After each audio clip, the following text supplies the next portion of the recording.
Thanks for downloading the Forest Ramble Podcast. If you like what you hear, then please leave a review on iTunes or send us your feedback on Facebook, Twitter or Instagram. Here we are coming out of Nottingham Forest 4, Arsenal 2. Mrs. Ferraro and I are leaving the ground, and I think there's a lot of people who literally just cannot believe it.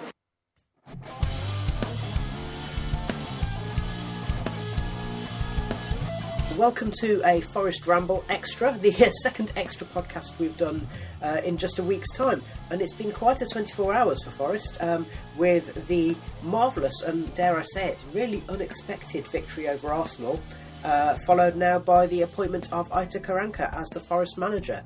I'm joined by Steven Toplis for this evening's discussion. Hi there, Steven. Hello. Hi there. So, before we go any further, let's have a listen to some immediate post-match thoughts. Well, a rather wonderful afternoon in the club's recent history, knocking the olders out of the FA Cup.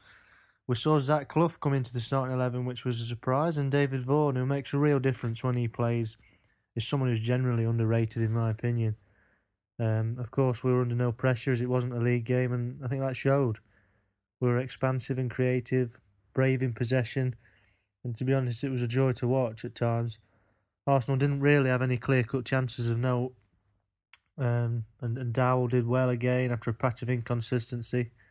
His free kick was delicious for the big Yank Lehigh to get across the keeper for 1-0. Great start and no less than we deserved. Doubts creeped in though for a short period, and at the other end, another inviting free kick saw us concede the equaliser. The old defence seemed to stop and marvel at the initial header off the post. Just didn't react as the big German prodded home the rebound. But I think Wenger made a big error with his starting lineup, in my opinion. Playing players that possibly want out of the football club and have gone past the point of wanting to impress him. We capitalised soon after with a stunning second from Lehigh. I think if we don't score this, and how we scored it, the game could have gone differently. Obviously a great time to score just before half time, and the way it was scored gave everyone a massive lift, and we looked and must have felt invincible going into the dressing room on the whistle at 2-1. Arsenal of course came out of the blocks as expected, came out fast, controlling possession, but again not really doing anything with it, not damaging us too much. Obviously the lineup said that Walcott started, but I don't even remember him if I'm honest, apart from when he failed to get onto the Welbeck shot and could only find the side netting late on. The industrious Matty Cash won a penalty. Great running again, skipping into the box and over a dangling leg. Playing wide, right, high up the pitch, he impressed me. After seeing him there against Leeds, I was a bit unsure, but his versatility is unquestionably ideal for us. Brereton put it away with ease, and we were 3-1 up. The young striker deserved the man of the match accolade. He was fantastic. He caused their backline so many problems with his constant running and stretching them and isolating that back three all afternoon. It was great to see him playing in his natural position, and I think if we can see him get a run of games up there, he'll continue to improve rapidly like we saw glimpses of last season. I hope the new manager, whoever he may be, now realises this and keeps him away from that right wing. The right wing back was just terribly confusing for us all. The prospect of somehow, if we could find it shape-wise and get Brereton and Murphy up top together, the prospect of that does excite me. Arsenal pulled one back then, but Jordan Smith was fantastic on the night, and you won't hear me criticise him today. He made a couple of game-saving stops before this moment with Welbeck, and he can take massive positives from his performance, that error aside. Traore then won a penalty against his old side. Great attacking running again from the left-back. The jury still seems to be out on him, but he's played well here today, and I like him, although there's a question marks over his defensive mindset. Dowell took the penalty and seemed to hit it twice. I think his face said it all, but the linesman didn't see a problem, and that was that, to cap off a great victory. The romantic in me would have loved to see Lehigh take that penalty, but never mind. I think the American would be happy if that volley was the last he ever scores. It was a great atmosphere and a feel-good factor around the City Ground, and rightly so. Let's hope we can kick on next Saturday against Villa. A game last season in which young Brereton got his face for the club in the dying stages, if you remember. That was another memorable moment. Thank you to our podcast debutant, Jake Brown, for those thoughts. Thanks for the match report, and we hope to have you on the podcast again soon. Stephen, let's just think about a few things to do with that match. First of all, what was your reaction to the result, the performance, just the whole occasion? It was an incredible game from start to finish, a proper cup tie with a real high quality performance from Forest that took the game to Arsenal. They were superb and well worthy of the victory. And to come away from that match and reflect on it makes you so proud to be a Forest fan, because those are the kind of performances that we've been wanting to see for so long. And to do it against one of the best teams in the country and the holders of the FA Cup and knock them out it really is a fantastic achievement. It certainly is. Was there a particular highlight of the match for you? Well, there were several. The obvious one, of course, being Lehigh's volley for the second goal, which was unbelievable. It led to a delayed reaction from me. I was kind of like, has he just done that? I think he had a bit of a delayed reaction himself. Yeah, the celebration was great. Him toppling over on the floor, amazing stuff. But then the performance of Ben Brereton, he was excellent and gave Holding and Mertesacker the runaround for the whole 90 minutes. He was superb, and I was pleased that he got on the score sheet because he fully deserved that. Very much so. And I was saying to the bloke behind me that isn't it strange when, Eric Lehigh has had the match of his life. He's had an amazing performance, scored 2 goals, one of which is clearly going to be the goal of his career, and yet he's not the man of the match because of just an outstanding performance by Ben Brereton that really belies his years. Yeah, he played like a striker 10 years older. The way that he bullied the Arsenal centre-backs and took the game to them, just like the rest of the team did. It wasn't just Brereton, but he was the focal point of that as the spearhead of the attack, if you like. And he set the example that the rest of the team, to their credit, followed through with. And the likes of Cash and Vaughan in the midfield, Osborne, all of them could be well pleased with their displays. And would you agree with me in saying that even though, obviously, we conceded very shortly after taking the lead, and then we conceded a soft goal late on in the match, but Forest never really looked in that much danger, did they? No, Jordan Smith didn't have a great deal to do throughout the game. The error was probably one of the few times he actually got his hands on the ball. Thankfully, it didn't cost us too much. We went up the other end and we won the second penalty. But yeah, it was surprising because that Arsenal front three is a very experienced front three of Walcott, Welbeck and Iwobi. So much quality there, and they did absolutely nothing really on the night. Welbeck only got his goal because it was gifted to him. Now, whether that was down to, I think it was a combination of they were not in form, but also defensively we were that good that we kept them quiet. It was a combination of both. And from my seat in the Trent end lower in the first half, I got a really good view of Armand Traore, handling Theo Walcott.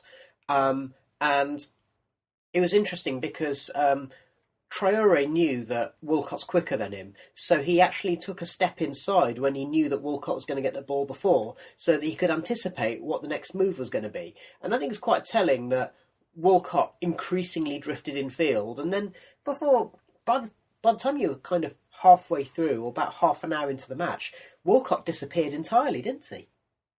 Yeah, and that was partly down to Forest taking the game to Arsenal. Now, in years gone by, we've played these top teams in the Cups, and we've sat back and we've let them come on to us. We haven't offered much going forward, and as a result, we've lost quite heavily. But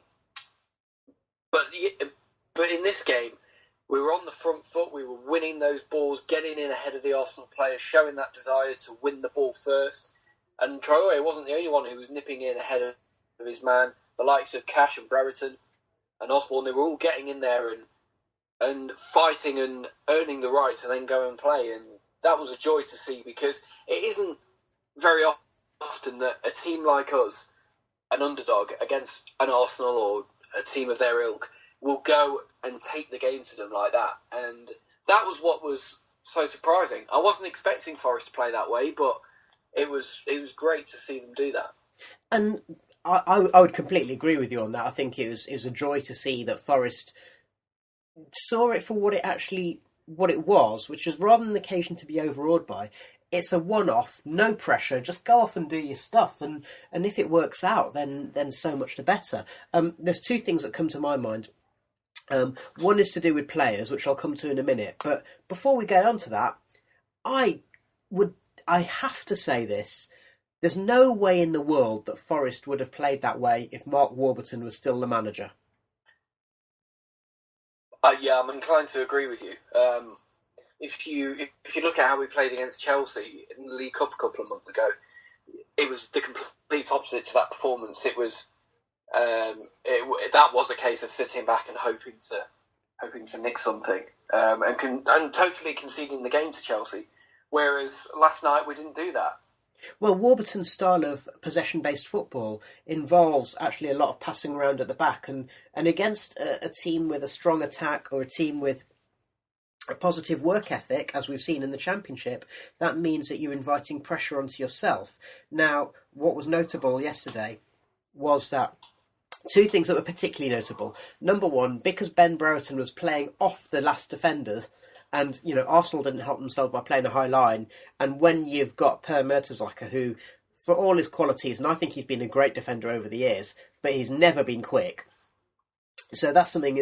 And he did say in his post-match interview that Gary Brazil told him, don't get the ball into feet, turn and go, basically. Go off the shoulder of the man. And that paid dividends in scaring them and bullying them, if nothing else. And then secondly, the other thing that I noticed was another one of our young stars, Joe Worrell. He looked like a different type of player when he was freed of this thing of having to bring the ball down and just pass it to the right back or to the left back or whatever. Because there were a few occasions when it's just like, you know what, I feel much more comfortable just wellying it. And sometimes he actually played longer balls, which, Brereton's chance where he cut inside and had a shot with his left foot, which Spina saved in the first half, that was as a result of a long pass from Worrell. So I think that was really, really telling, and neither of those things would have ever happened under Mark Warburton. Yeah, and further to that, that was, for me, in my opinion, coming because Brereton was being played through the middle. As a striker in his preferred position, he was able to pick up those balls from Worrell, hold it up and bring everybody else into play. And under Warburton, on the right-hand side of midfield, he's not been able to affect a game like that. And it helps when you've got a player like Brereton who will put himself about and try and win those balls off the defenders, challenge the defenders for balls. And it helps you as a defender, if you're Joe Worrell, where you can find him with balls like that and he'll do something with it. And that was a key part of our success yesterday. Yeah. And my second point was saying about the players. I mean, we've mentioned Eric Lehigh, we've mentioned Ben Brereton. I think honourable mentions to the central midfield pair of Ben Osborne and David Vaughan, who, again, didn't look overawed. And crucially, I think Vaughan provided just that little bit of know-how, that little touch of class, that little bit of being able to anticipate what was going on, that kind of stuff that you get with the amount of experience that he has. Oh, absolutely, yeah. That was one of his best games in a Forest shirt, because he's the type of player you want in an occasion like that, where he can use his experience and his skill on the ball to keep possession and just keep that midfield ticking over. And then you've got the energy of Osborne next to him. We all know what he's about, and the two of them work well together in there. And then on the right-hand side, you had Matty Cash, who was excellent. Plenty of effort for him, but then also the quality was there as well. Finding his passes, nearly scored the opening goal. In fact, yeah, and shot that Spina saved. And Matty Cash had a great match. their part in that midfield. Yeah, and He did, yeah. And I mean, Ospina was he was definitely the busier keeper, wasn't he? And he was probably Arsenal's man of the match, and that says it all, I think. yeah, if it wasn't for him, it could have been 5 or 6. But I mean, Brereton had 3 or 4 chances that Ospina kept out. So it's not as if Forest would have the chances. This could have been even more comfortable. Yeah, and I don't want to mention the referee because obviously there's a handful of Arsenal fans. It's not to blame Arsenal fans. When you're a losing team, you look for reasons why you lost, and a few people are blaming the referee or blaming the referee for certain decisions. Now, I'm going to say it right at the outset, the referee wasn't responsible for the result of the match, but there were a few decisions that I found odd. Let's start with the one that most people were talking about, Kieran Dowell's penalty. Now, from where I was sat, you didn't have to have a replay to know that it clearly struck his standing foot. Well, you would have had one of the best views probably in the stadium of that. On the TV, watching it back, it's still inconclusive because the angle seems to show that both feet kick the ball at the same time. So does that count as double contact? Well, I'm not so sure. If the referee can't see it for definite, then I suppose he's got to go with the linesman's call or his own initial decision, which if he thought it was a fair penalty, then so be it. I mean, I did wonder what the ref and lino were talking about for so long, because as far as I was concerned, they either thought it was a double hit or they didn't, and clearly it was the case that neither of them were quite sure, and that's what the discussion was about. And so, in that respect, you could argue it's wrong of the referee and the linesman to not have noticed, but there's quite a lot to keep an eye on during a penalty, so if they're not sure, it depends on the angle as well, yeah. We saw several TV angles, which proved inconclusive, so it might just have been a case that neither of them were quite in the right position to see the double touch. Yeah, quite. A couple of other refereeing decisions that I would like to mention. I thought it was a bit harsh for Joe Worrell to get sent off because in the match that had taken place for the previous 85 minutes, I don't think the dissent nor the foul would have been given a card, and he got a card for both of them. Yeah, well, I think it was just a bit unfortunate in that it was later in the game and Forest were clinging on to a degree, or at least making sure that they didn't give Arsenal any chink of hope to make it 4-3 and set up an even more nervous finish. So, yeah, he was a little bit unlucky in that regard, but at the same time, if you're on a yellow card in that position, you can't go diving in from behind because you're putting yourself at risk, and unfortunately for him, that's exactly what happened. And do you think Mathieu Debuchy should have been sent off for his foul on Traore? Once it was deemed a foul, the ref gives a yellow card. Should that have been red? Well, you could make the case that he was the last man and also coming in from behind, similar sort of angle to Worrell. Perhaps because it wasn't quite as clattering a tackle, Debuchy got away with it, and also the fact that it was a penalty. Yeah, but I mean, I've seen that as punishment enough. Traore was pulling the trigger though, wasn't he? So, well, goal scoring opportunity. But anyway, I mean, as I say, none of this affects the result. The bottom line is Forest won the match because they were the better team, and I think the majority of Arsenal fans will acknowledge that. The other thing that I would add in there is that there's much talk about, well, Arsenal's youngsters and Forest youngsters.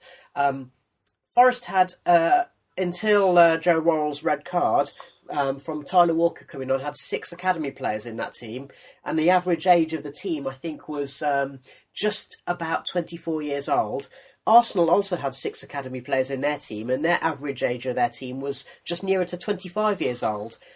Does this mean that Forest have a better academy than Arsenal? Well, I wouldn't quite go there just yet, but it certainly is a great positive for the club that we're getting a result like that against the top team with so many of our own lads in the team. That really does make you feel proud, and full credit to Gary Brazil, because he was the man in charge and those were his players that went out there and delivered for him. And for all the talk of Arsenal's youngsters being played and it was an inexperienced team from them, well, you could argue that the Forest team was even more inexperienced. You've got Cash, Worrell, Brereton, Smith. They haven't played a full season yet of professional football. So, they're not exactly the most experienced of players. So for them to go and play how they did, I just thought it was brilliant, really. Yeah, and of course Forest's reward for their marvellous performance, their eye-catching performance, is a trip away to Hull. Anticlimax? Just a bit. On the positive side, it's a team in the same league as us and it's winnable, so it's a good chance to get through to the 5th round.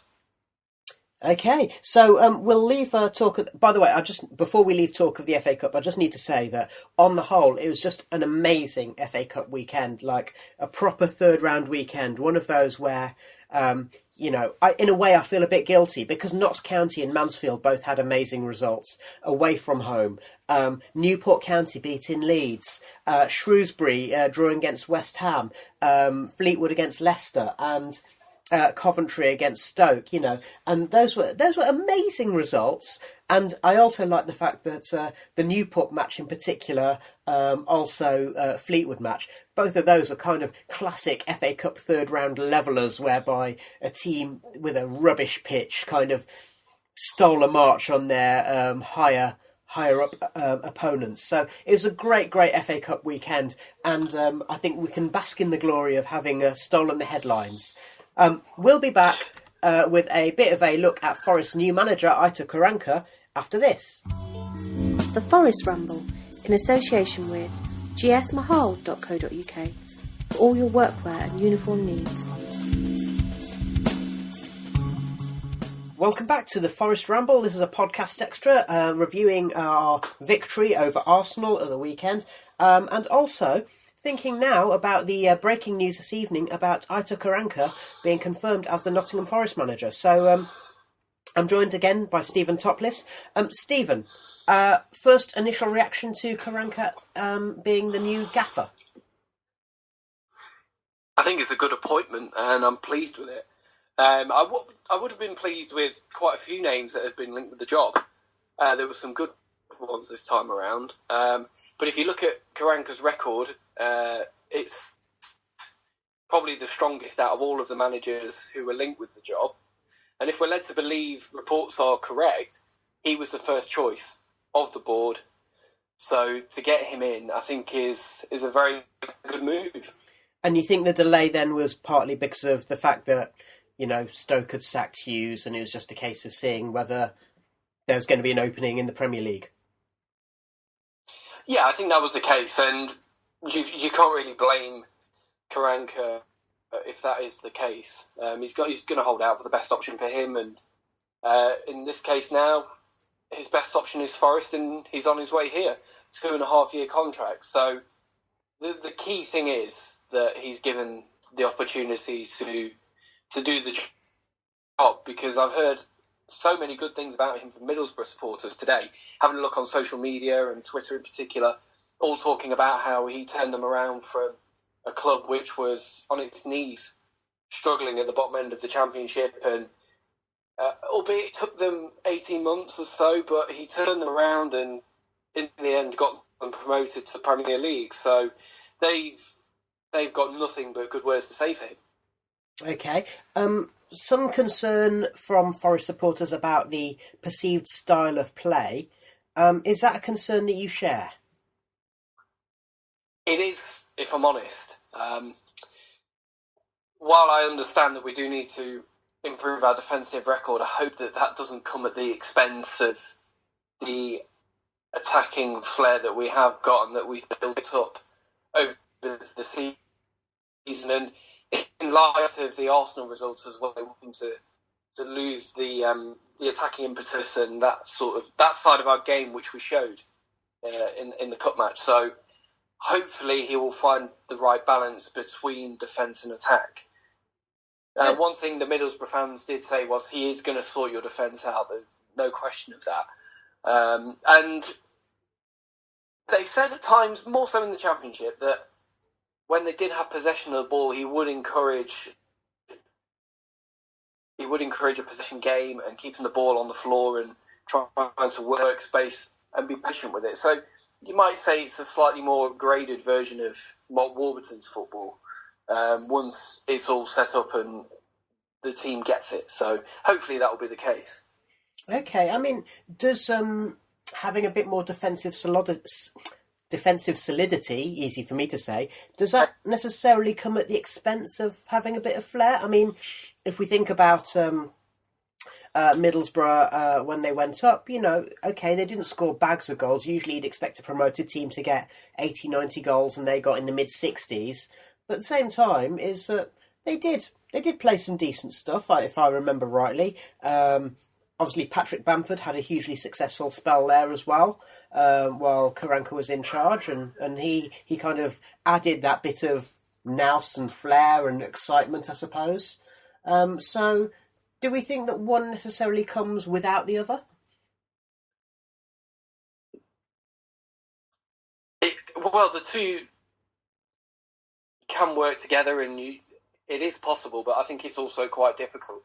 And I don't think it would happen at Forest without reinforcements being brought in. A couple of different options in defence and midfield to try and tie the two together a little bit more, in a little more of a fluid way, let's say. We've seen examples where we've been too gung-ho in the past under managers and it's cost us dear. Equally, we've seen the opposite end of that spectrum with Dougie Freedman, where, albeit in quite difficult circumstances, but that was the team with the shackles well and truly on, and defensively we're fine, but going forward there really wasn't a lot happening. So hopefully Karanka will find a way of mixing the two so we get the right balance of defence and attack. To be fair, at Middlesbrough, he did have some quite skillful players in his team. He brought Stuart Downing in for the promotion season, and he was excellent for them. Players like Adama Traore were in the side. So, and like you say, Bamford as well was another. So they weren't without their skill, and they weren't just a functional team. They weren't a Neil Warnock team, for example. They did have a little bit more about them than that. And thinking about that thing between defensive solidity and still being able to play a bit, well, it depends upon how you define playing a bit going forward. I mean, if we think about, for example, Billy Davis's first spell in charge, that was built upon getting a strong back four and a fairly regular back four, and having the right man to anchor the midfield, and then the other players were allowed to kind of do what they could in the further forward positions, weren't they? If we think about Brian Clough, the Clough and Taylor heyday, I know we're going back a long, long, long way, but the Clough and Taylor heyday was built upon solid back four and keeping it solid in midfield, and then allowing Robbo and the forward players to sort of exploit the space that created further up the pitch. So maybe it can happen. I don't know enough about Karanka to know that won't. Yeah, we just had to wait and see on that. But then I've been thinking back to the previous promotion campaigns we've had out of this division. I'm not saying we're going to get promoted or anything, but it's just out of interest, given the debate that we've had over style versus pragmatism and all that over the last week or so. When we got promoted under Dave Bassett, now he came in with a reputation of being a long ball manager, but I don't remember the football being all that bad under Bassett in the promotion season. And we had that solid back four in place the whole campaign, and that was the foundation for the success of that season. And even going back a few years previously, Frank Clark's team, again, a very solid back four, and that allowed those flair players to go and play and perform to their best. And then that carried on, of course, into the Premier League the following year. So, I'm not sure really how much we can read into managers' style of play or perceived style of play just yet. I suppose we need to give him time to bring in his own players, Karanka that is, and to assess the options that he's going to inherit at Forest. So, yeah, it's one of those where time will tell. Yeah, and thinking about just to go back to the FA Cup match, I mean, actually, the way that Forest played yesterday was a bit of a throwback to the way they played under Bassett, which is actually occasionally a little bit too open at the back, a little bit more than you'd like, but still managing to look more or less in control and still with the energy further up the pitch, even if it's a bit more direct at times, managing to get a result that way. I think the thing that I'll always remember about Frank Clark's promotion-winning team, is they were never particularly spectacular, but what they were was very, very consistent. And I think that Karanka is that style of manager. If you look at his coaching ethos, if you look at his background, and just on evidence alone, you look at the way Middlesbrough got promoted, that was all based upon consistency. You do the simple things, you keep it solid at the back, and then it increases your chances of winning matches, even if you're not scoring as many goals as your rivals. Yeah, and I would go along with that. And the stats for that season do back that up.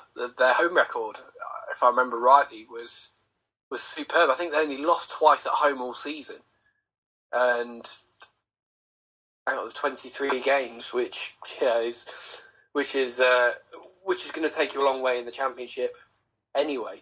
So yeah, he does strike me that he wants to get the team playing as a team, doing the simple things well, not giving much away. Middlesbrough's defensive record that season was excellent. So, and he had a player who we knew at Forest in the back four in the form of Daniel Ayala, who was written off by many when he was at Forest, but he was a key part of that Middlesbrough back four, which performed so well that season, which suggests that Karanka could get the best out of some of our defenders who we've currently got at the club. Yeah, absolutely. And, discipline is a key part of that. And talking about discipline, the trouble is, the thing that we're concerned about is his temperament, I suppose. Do you have any concerns on that front? Yeah, there were a few issues, weren't there, at Middlesbrough, where it seemed like he fell out with the board and threw the toys out of the pram. I think there was one game, where he walked out and Steve Agnew, one of the first team coaches, ended up taking charge. Then Karanka came back. And in fact, that was the promotion season. He came back and led them into the Premier League. So, yeah, I think there is that. That might be a bit of a risk. But whatever those issues were at the time, hopefully he'll have learned from them and his experience at Borough. And we won't see a repeat of that at Forest. Yeah, and I guess what was impressive is Middlesbrough. Steve Gibson at Middlesbrough knew that Karanka was the right man for the job, so he stuck with him and persuaded him to come back, and they reaped the rewards by getting promotion. Yeah, and that's really what we need to be doing as well now. Now we've got Karanka in place, he's the man to take us forward, and we have to believe in that, and the fans have to be patient. There will be patchy spells and rocky periods, and it's how we as a fan base react to that, which I think is going to be important over the next few seasons. If we stop panicking because we've lost a handful of games a couple of months down the line, then we could end up seeing another sacking and going back to square one. So for once, I think we need to just ride out those tough periods and be prepared to ride them out. So why is that different to Warburton's tenure? Well, it's not really. If you want to, not to go back over old ground, but given where we are in the table now, which most Forest fans would have taken that before the season began. But I think for once we've just got to learn from our mistakes and stop doing the things that we've been doing wrong over the last 20 years. Stop doing the same things because it's not got us anywhere. We've got a decent manager in place now with a track record, and we've got to get behind him. And for once, not be so reactionary. If we lose a couple of games, have a bit of belief in the process and that this is the guy who can take us forward. He proved it at Middlesbrough. in difficult circumstances when they were at the bottom of the Championship and perhaps shouldn't be, and certainly their fans would have felt that a club of their stature shouldn't have been down there. But he got them out of it and eventually led them to success. So we've got to look at that and hope and give him the opportunity to do the same at Forest. And with those positive words, I think we'll end it for this Forest Ramble Podcast Extra. Thank you so much for joining us, Stephen. Thank you also to Jake Brown. Thank you to listener for joining us on this podcast. We would imagine, all other things being equal, that normal service will be resumed and we'll be back with a podcast at the start of February, back to the usual monthly run. In the meantime, come on you Reds!